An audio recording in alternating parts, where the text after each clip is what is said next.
La incapacidad humana, escrito por Lorraine Bogner, 1901-1990. Declaración de la doctrina. En la Confesión de Westminster, la doctrina de la incapacidad total se establece de la siguiente manera: el hombre, por su caída en un estado de pecado, ha perdido por completo toda capacidad de voluntad para obtener cualquier bien espiritual que acompañe a la salvación. Así como un hombre natural completamente reacio al bien y muerto en pecado no es capaz por su propia fuerza de convertirse a sí mismo o prepararse para ello. Pablo, Agustín y Calvino tienen como punto de partida el hecho de que toda la humanidad pecó en Adán y que todos los hombres están sin excusa, tal como lo enseña Romanos capítulo 2, verso 1. Una y otra vez Pablo nos dice que estamos muertos en delitos y pecados, alejados de Dios e indefensos. Al escribir a los cristianos de Éfeso, les recordó que antes de recibir el Evangelio estaban sin Cristo, alejados de la ciudadanía de Israel y ajenos a los pactos de la promesa, sin esperanza y sin Dios en el mundo, tal como le enseña Efesios capítulo 2, verso 12. Allí notamos el énfasis quíntuple al apilar frase sobre frase para enfatizar esta verdad. El alcance y los efectos del pecado original. Esta doctrina de la inhabilidad total, que declara que los hombres están muertos en pecado, no significa que todos los hombres sean igualmente malos, ni que cualquier hombre sea tan malo como podría serlo, ni que alguien sea completamente destituido de la virtud, ni que la naturaleza humana sea mala en sí misma, ni que el espíritu del hombre sea inactivo, y mucho menos que el cuerpo esté muerto. Lo que sí significa es que desde la caída el hombre yace bajo la maldición del pecado, el cual es activado por principios equivocados y que es totalmente incapaz de amar a Dios o de hacer algo que merezca la salvación. Es en este sentido que el hombre desde la caída está totalmente indispuesto, incapacitado, hace lo opuesto a todo lo bueno y está totalmente inclinado a todo lo malo. Posee un sesgo fijo de la voluntad contra Dios e instintiva y voluntariamente se vuelve hacia el mal. Es un extranjero de nacimiento y un pecador por elección.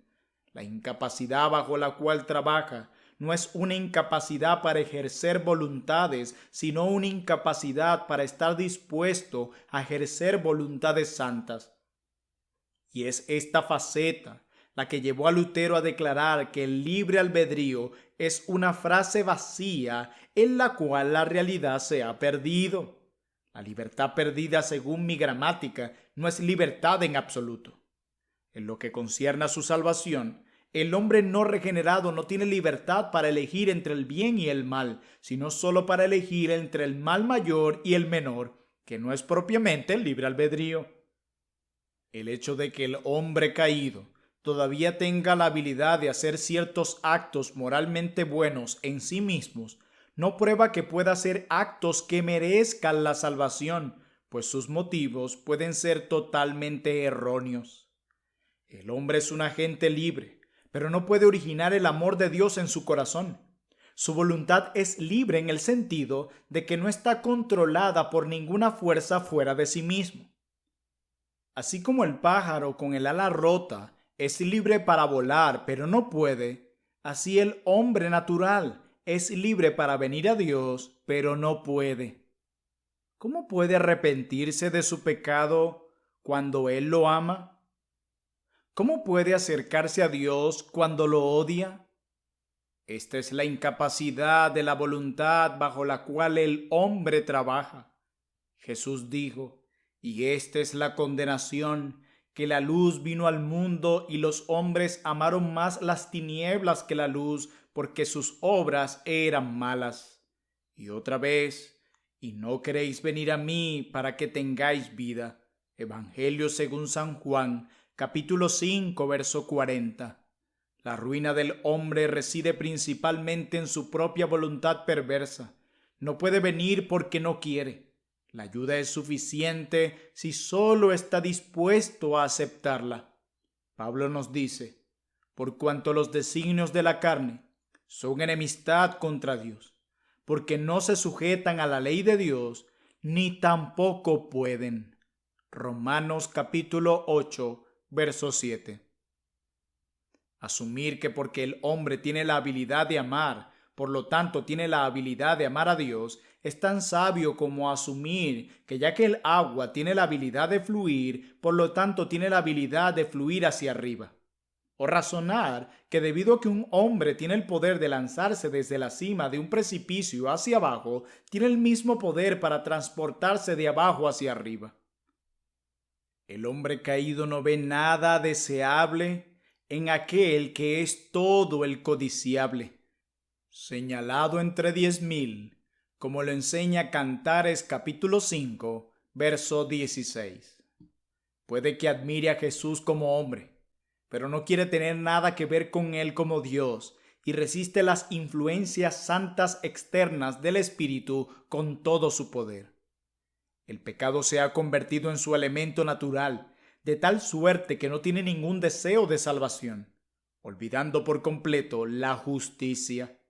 La naturaleza caída del hombre da lugar a una ceguera, estupidez y oposición muy obstinada con respecto a las cosas de Dios. Su voluntad está bajo el control de un entendimiento oscuro que pone por dulce por amargo y amargo por dulce, bueno por malo y malo por bueno. Así lo enseña el libro del profeta Isaías capítulo 5 verso 20. En lo que se refiere a su relación con Dios, solo quiere lo que es malo y lo desea libremente. La espontaneidad y la esclavitud existen realmente juntas. En otras palabras, el hombre caído es tan moralmente ciego que prefiere y escoge el mal en vez del bien de manera uniforme, como lo hacen los ángeles caídos o los demonios.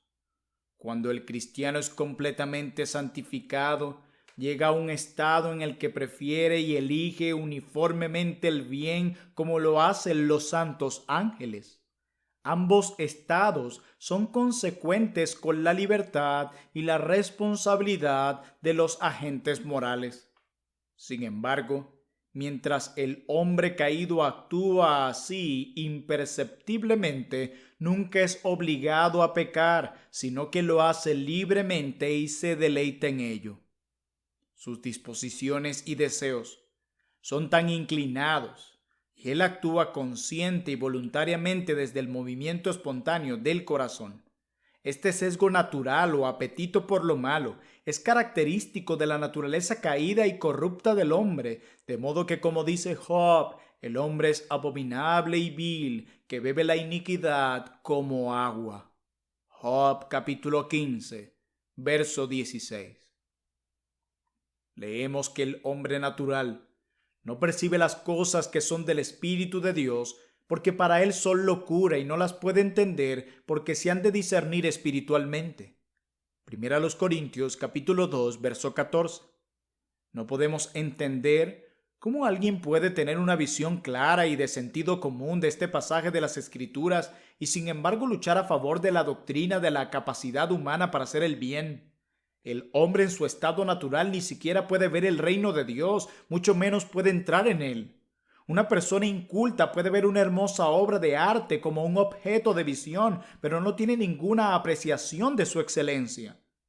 Puede que vea las figuras de una ecuación matemática compleja, pero no tiene ningún significado para él.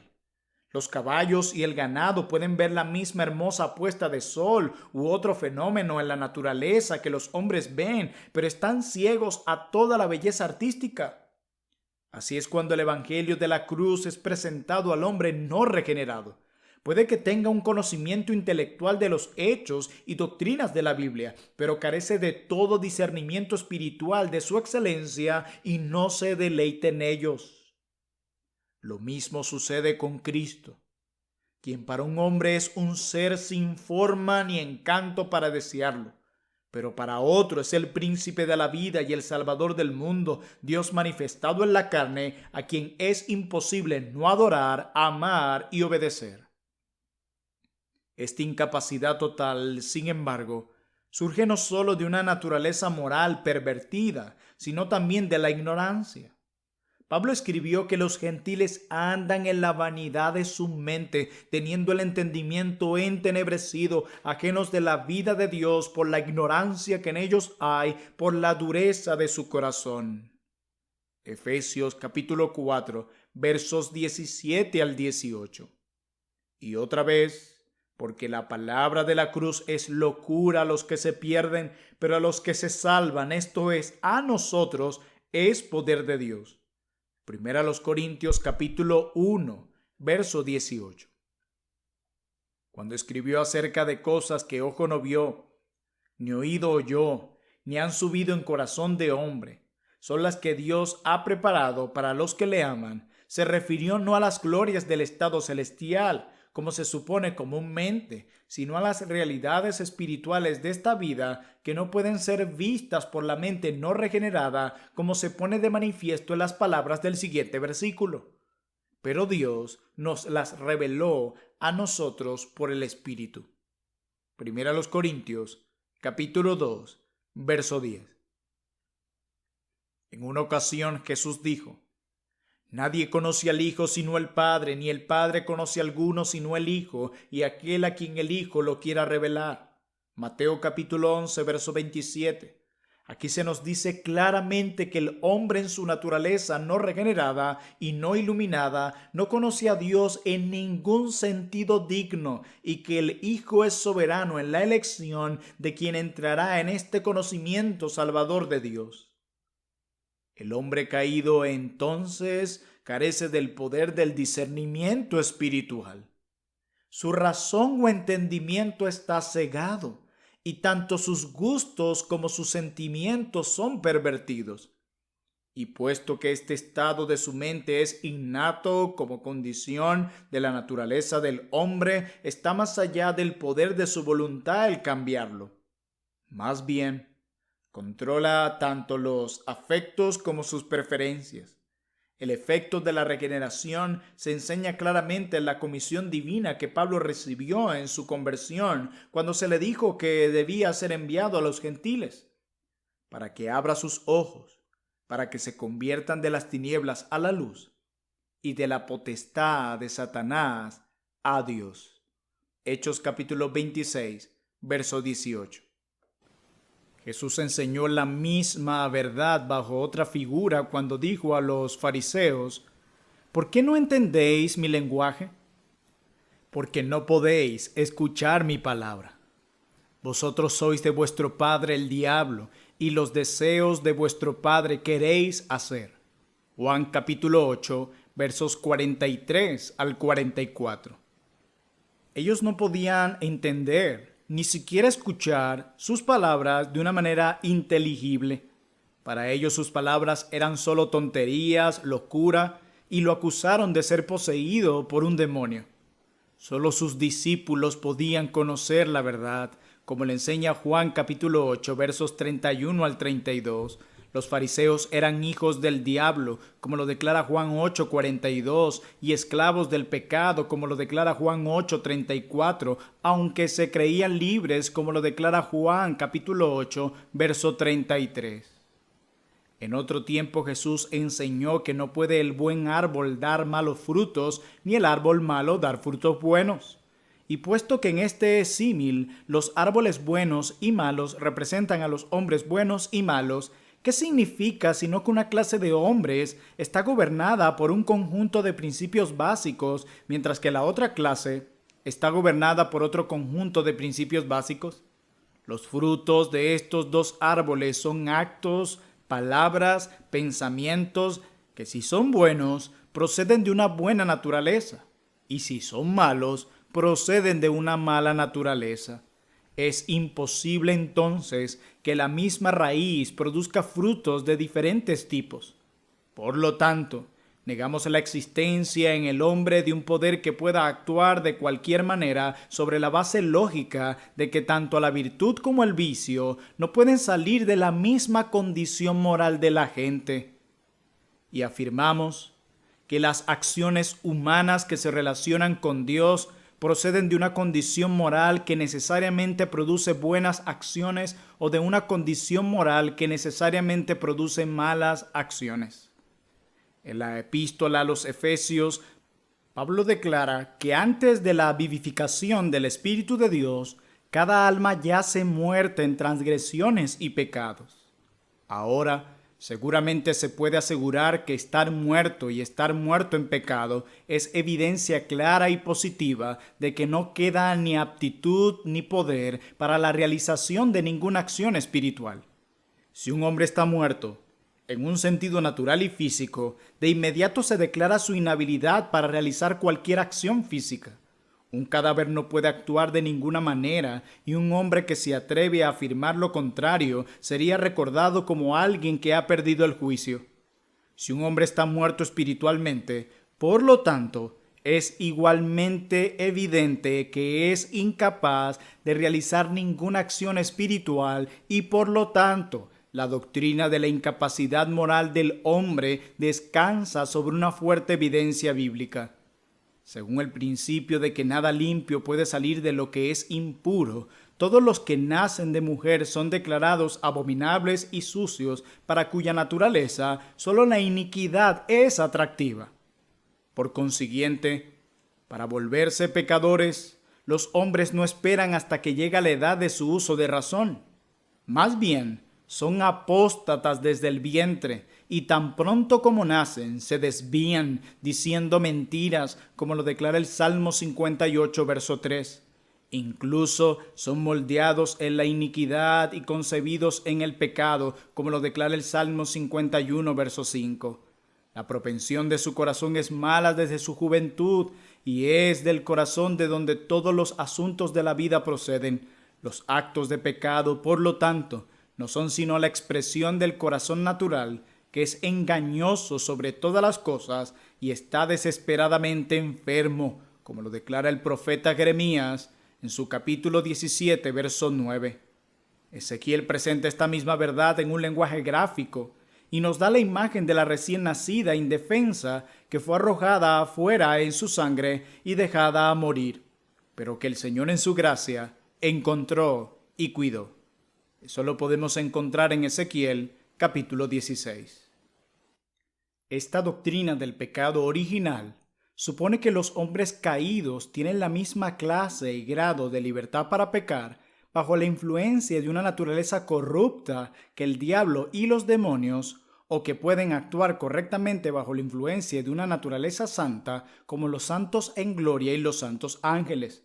Es decir, los hombres y los ángeles actúan de acuerdo a su naturaleza, así como los santos y los ángeles son confirmados en santidad, es decir, poseen una naturaleza totalmente inclinada a la justicia y adversa al pecado. La naturaleza de los hombres caídos y de los demonios es tal que no pueden realizar un solo acto con motivos correctos hacia Dios. De ahí la necesidad de que Dios cambie soberanamente el carácter de la persona en la regeneración. Las ceremonias de circuncisión del niño recién nacido y de purificación de la madre del Antiguo Testamento fueron diseñadas para enseñar que el hombre viene al mundo pecaminoso, que desde la caída la naturaleza humana es corrupta en su origen mismo. Pablo declara esta verdad de una manera más fuerte en la segunda carta a los Corintios, capítulo 4, versos 3 al 4. Pero si nuestro evangelio está aún encubierto, entre los que se pierden está encubierto, en los cuales el Dios de este siglo cegó el entendimiento de los incrédulos, para que no les resplandezca la luz del evangelio de la gloria de Cristo, el cual es la imagen de Dios. En una palabra, entonces, los hombres caídos, sin las operaciones del Espíritu de Dios, están bajo el gobierno de Satanás. Son llevados cautivos por él a su voluntad. mientras este hombre fuerte y totalmente armado no sea expulsado por aquel que es más fuerte que él, mantendrá su reino en paz y sus cautivos cumplirán voluntariamente sus órdenes. Pero el más fuerte que él lo ha vencido. Le ha quitado su armadura y ha liberado parte de sus cautivos. Dios ahora ejerce el derecho de liberar a quien Él quiera, y todos los cristianos nacidos de nuevo son pecadores rescatados de ese reino.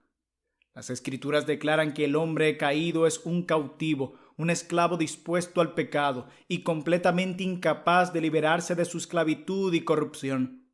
Es incapaz de comprender y mucho menos de hacer las cosas de Dios. Existe lo que podríamos llamar la libertad de la esclavitud, un estado en el que el sujeto es libre solo de hacer la voluntad de su amo, que en este caso es el pecado. A esto se refirió Jesús cuando dijo: todo aquel que hace pecado, esclavo es del pecado. Juan capítulo 8, verso 34. Y siendo tal la profundidad de la corrupción del hombre, está totalmente más allá de su propio poder limpiarse a sí mismo. Su única esperanza de enmendar su vida yace de acuerdo a esto, en un cambio de corazón, el cual es traído por el poder soberano del Espíritu Santo, capaz de crear de la nada, quien trabaja cuando, dónde y como le plazca, tal cual como le enseña Juan capítulo 3, verso 8. Es como si intentara bombear el agua de un barco con fugas mientras éstas aún no han sido reparadas. Del mismo modo ocurre si se trata de reformar a los que no se han regenerado sin este cambio interior. O también, como bien dice la Escritura, ¿mudará el etíope su piel y el leopardo sus manchas? Así también podréis vosotros hacer bien, estando habituados a hacer el mal. Jeremías capítulo 13, verso 23. Este cambio de la muerte espiritual a la vida espiritual lo llamamos regeneración. En las Escrituras se hace referencia a ella en varios términos: la regeneración, la vivificación, la llamada de las tinieblas a la luz, un despertar, el nuevo nacimiento, la eliminación del corazón de piedra y la entrega del corazón de carne, etc., cuya obra es exclusivamente del Espíritu Santo. Como resultado de este cambio, un hombre llega a ver la verdad y la acepta con gusto. Sus mismos instintos e impulsos íntimos se trasladan al lado de la ley, en la que la obediencia se convierte en la expresión espontánea de su naturaleza. Se dice que la regeneración es obra del mismo poder sobrenatural que Dios hizo en Cristo cuando lo resucitó de los muertos. Así lo declara Efesios capítulo 1, versos 18 al 20. El hombre no posee el poder de la autorregeneración, y hasta que este cambio interior tenga lugar, no puede ser convencido de la verdad del Evangelio por ninguna cantidad de testimonio externo. Si no oyen a Moisés y a los profetas, tampoco se persuadirán aunque alguno se levante de los muertos. Lucas capítulo 16, verso 31. Muchas gracias por escuchar Audio Lectura Cristiana. El Señor les bendiga, amados hermanos. Hasta la próxima.